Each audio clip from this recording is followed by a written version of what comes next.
Hi guys, so we're gonna deal with the four uh, techniques that have been taught to us in MDA. And as they have been taught to us, first one being regression, we'll start with multivariate regression. But before that, I would like to give a disclaimer that I'll try to keep things as simple and conceptual level as possible because I myself I'm not from a tech background. I'm not a very good MDA student as per uh, you know the mandate. But from my understanding, from my class notes and from Sir's decks, I'm gonna try to make sense of whatever is going on in this topic.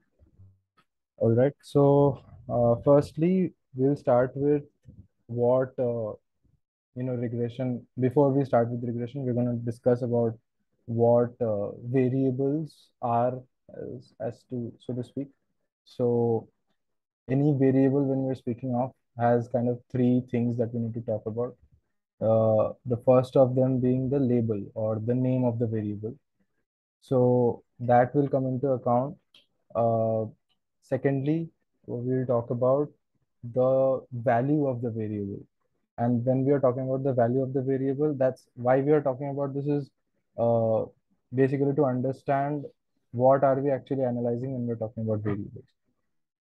So the value of the variable will be the data which we'll collect for that particular variable. So let's say age is a variable and the number which the respondent will put in will be the value of that variable. And these are also called as attributes and levels, which we will learn later on in conjoint analysis. So attribute is nothing but the variable name and levels are nothing but the value of the variable. And now how we collect the value of the variable is a function of the scale of the variable. Or basically the scale can be, for now, let's talk about two kinds of scale, metric and non-metric. So in metric scale, what happens is the data is collected in a continuous format. So let's say like 1 to 7, 7 numbers are there. And if we collect the data in that number format, that is a metric scale. And suppose if a particular variable is not collecting data in that scale, we are collecting data in terms of names or categories or labels like car type being hatchback, sedan. Those are non-metric scales or nominal scales. So in regression analysis, what we do is we always deal with variables which are in metric scale. And if there are variables which are not in metric scale, which have nominal scale data, then we convert them into metric scale so that we can analyze them. So as Sir had said, regression deals with the relationship of dependence. So when we are discussing relationship of dependence, we have to understand that there are two types of variables here. One variable will be called an independent variable, which is kind of like the exploratory variable whose impact we are trying to study on another variable which will be dependent. So suppose I guess this is becoming too confusing. Let me make it simpler. So suppose you take this equation y equals to f of x1, x2, x3, whatever be that thing. Y here becomes a dependent variable because y's value is dependent on what x's value will be. So whatever value x1, x2, x3 will have will uh, lead to a calculation of y.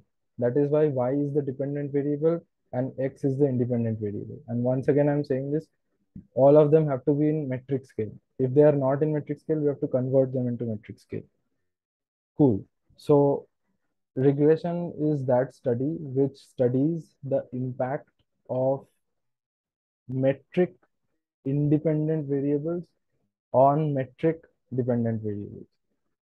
So if you look at it, why do we use regression? Why do we need to use regression? Is because uh, to understand, let's say speed of a car is our dependent variable, and we have multiple independent variables like pressure on the clutch, pressure on the accelerator, or number of like the gear number, let's say. So if we have to measure how much of an impact pressure on the accelerator of a car is actually impacting the speed of the car, then we need to understand, then we need to do a regression analysis of that data. So one use case of regression is to figure out what drives this dependent variable. So for our sake, we'll use y as a dependent variable all the time, and x1, x2, x3, whenever we are talking about x or anything like that, those will be independent variables.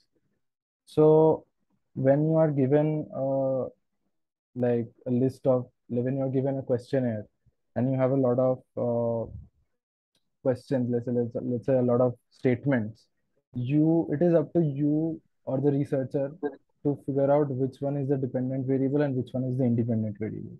So like for example, I said pressure on the accelerator, pressure on the clutch, pressure on the brake. These are independent variables which I will collect the data on. And what I will be collecting, what I will be uh, studying the impact of is the how these affect or how these impact the overall speed of the car. So the speed of the car becomes y. So is this clear till now? The basic understanding of regression and why we need it. Can someone confirm?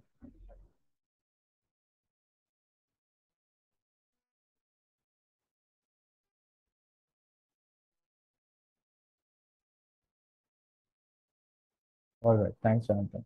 So let's move on to the next part on. Yeah, so we have covered all this. Why? Okay, the second use case of regression modeling is to predict certain events. So basically, using the historical data, we can predict what is going to happen in the future using this regression analysis. And how good that prediction will be is a factor of a lot of things. We'll cover them one by one. So this is one thing which has taught OLS regression. So OLS basically is the ordinary sum of the ordinary least sum of squares of values. So what basically that means is there's a, yeah, so we have a good representation over here. See, so advertising is plotted on the x-axis in this graph and sales is plotted on the y-axis, and the data has been collected. So these are all, each data point is there. So what happens is, suppose we have to figure out, we have to make sense of this data in the form of a straight line, because we are studying linear regression here. So we will assume that advertising and sales have a linear relationship between each other. So as long as we are doing that, we have to figure out a straight line which explains most of this data, if not 100% of this data, or almost like 70 to 80% of this data. So the format that we use is the OLS method in linear regression. The OLS method basically draws a line which passes through the points in such a way that the uh, sum of the squares of error. So basically, let's say the point is over here and the line is passing through this point. So at this exact point, the difference between the actual point and where the line is passing through, this difference is minimized for all the points altogether. Like the sum of the difference of errors, or the square of the difference of errors, is minimized for all the points. That is how we'll get our OLS line, which we will be using in this linear regression model. So for every point in x-axis, it will calculate the distance between the actual observed value and the line through which the line is passing, the line through which the line is supposed to pass, and it will try to minimize that distance. And as long as the sum of all the errors have been minimized, then we will get the ordinary least square regression line. And this line will help us predict what will happen in the future. So if we extrapolate this line forward, like beyond $600, let's say we extrapolate this line to 800, $900, then wherever that line will end up in the y-axis, let's say 10K, that will be our predicted value, because we are predicting what is going to happen using the historical data that we have. All right, cool. So here comes the concept of, I think it's not mentioned here, or Just give me a second. Yeah, okay, so it's probably not mentioned here, but so here comes the value of the R square, which is a good understanding of, or what sir used to call goodness of fit. Like how good is this regression line being able to explain the variance in the variables. So the what R square is measuring is basically it's a ratio of the explained variance divided by the total variance. So let's say uh, if an x value is varying over a particular range, then how much of that variance is being explained by this OLS line divided by the total variance that is exhibited by that value is the R square. So R square is a good understanding of whether, like, how much of the variance in, let's say, Y, which is sales over here, is being explained by the variance in advertising, which is X over here. All right.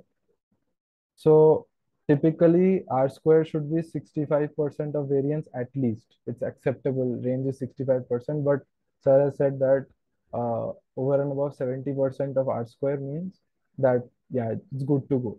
So why this needs to be done is because uh, when you're creating the regression equation, when you are formulating the regression equation, you are going to eliminate variables because you want to reach the equation with the least amount of variables in.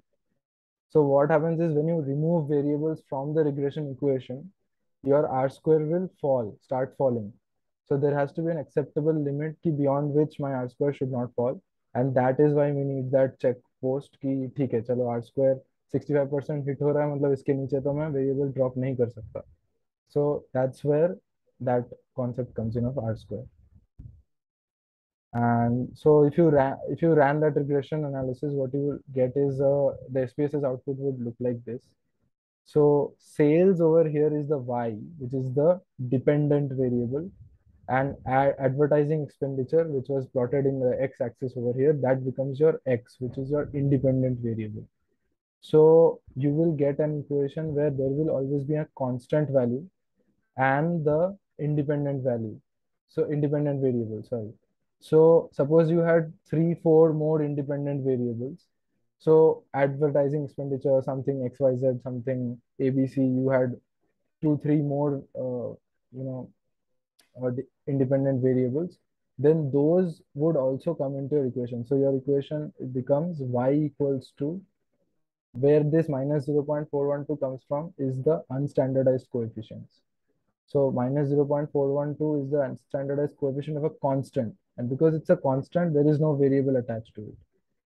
Similarly, for the next independent variable, 0.184 comes from the unstandardized coefficient of this add expenditure, which is 0.184. And because it's a variable, so we'll put a x value. So suppose there was another variable and another unstandardized coefficient, let's say 0.155, then we could have written 0.184x plus 0.155x2 plus something something x3, so on and so forth. So the number of independent variables you have in the output as like so many uh, variables will be there in your equation, in the final equation. But that is not the end of the story. So there is another column over here which you can see, which is significant value. And what this significant value means is basically whether your this particular variable is statistically significant enough to be put into this equation or not, so that the variance of y, which is explained in this sample, can be generalized to the population or not. Okay, so wait, let's just move on. I think it will be mentioned in a better way. Okay, so yeah, this is another thing. Suppose that here we only had two variables, right? So y and x. So this is a two-dimensional graph. But the same thing can happen in a three-dimensional graph also, where there are 2, 3 independent variables and one dependent variable. So as many variables you keep on adding, so many dimensions will add onto the graph. This will be difficult to visualize, so let's not get into this, not too important. But yeah, you get the point. See, here there are two independent variables, payment and gender. So they have two different unstandardized coefficients which have come into the equation like that. So now you have 0.148 x1 and 0.793 x2, and also the constant which has a minus 1.118 equation. So what does this equation basically mean is that suppose you increase x1 by 1 unit, then your y will increase by 0.418 unit. That's what a coefficient means. So a coefficient which is 0.148 over here and 0.793 over here, this coefficient means that if x value increases by 1 unit, then y's value will increase by the coefficient unit. All right. So basically, constant में if there were no x1 and x2 in this equation, let's say only y equals to this much was the equation, then you would just know that y is a constant value of minus 1.118.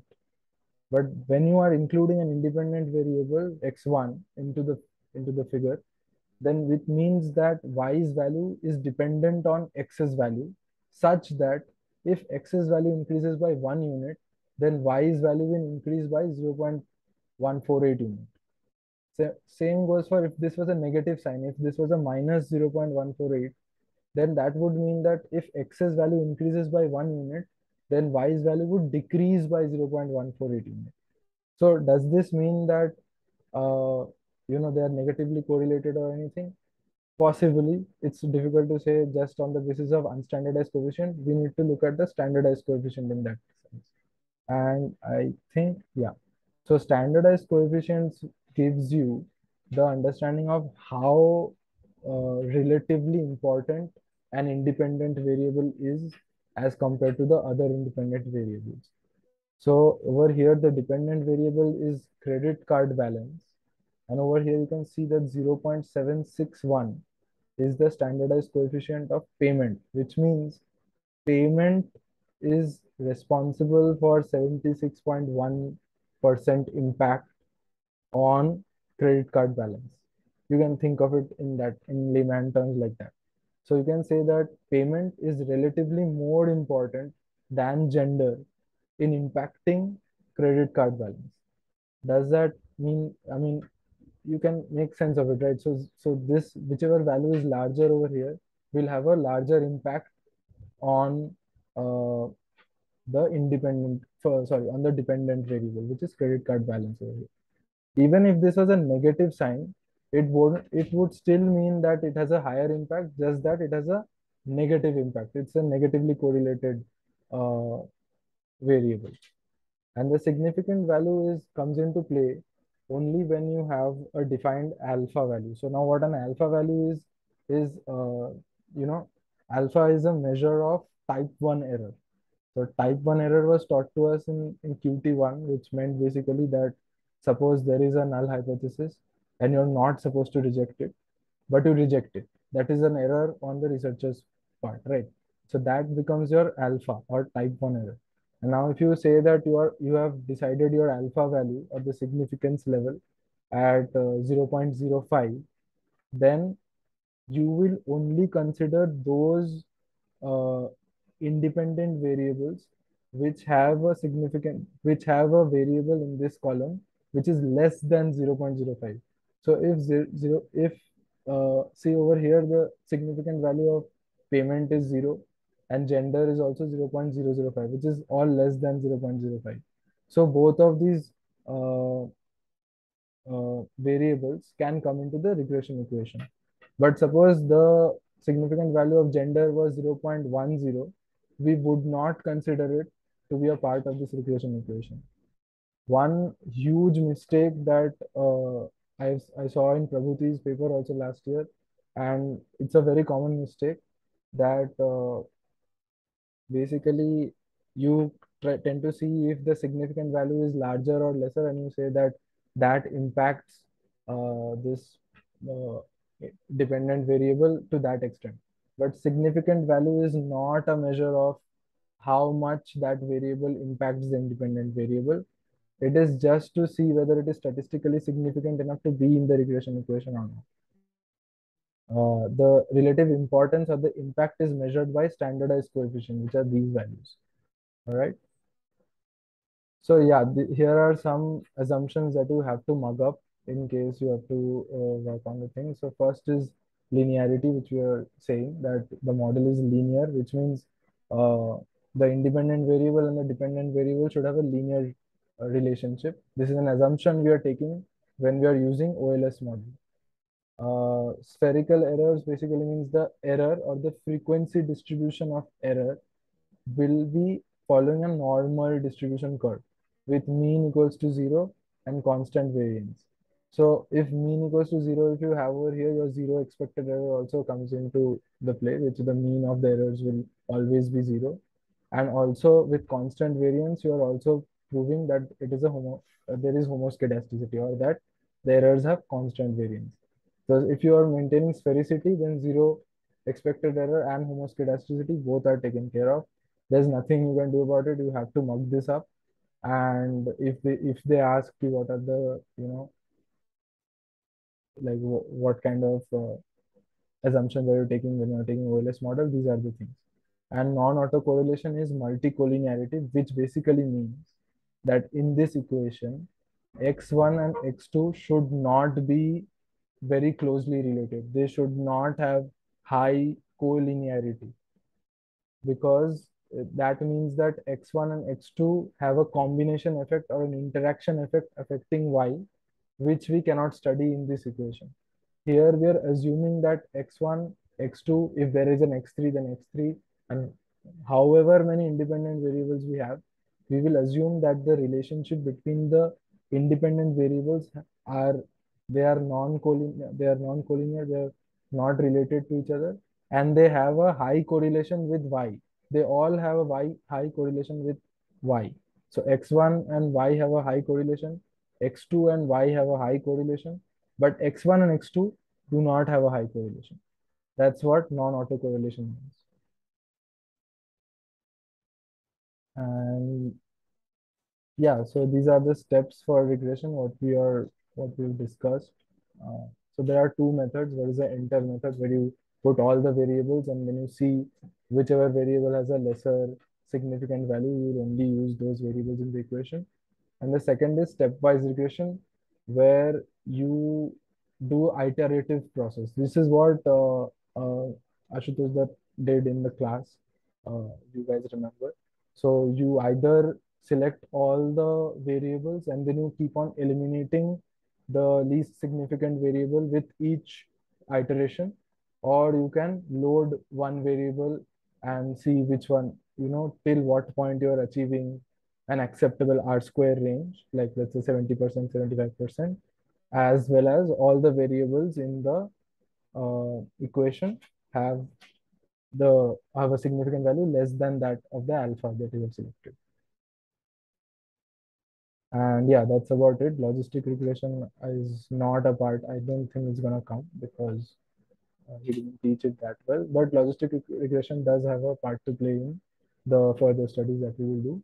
And I'll cover that in a different video. All right.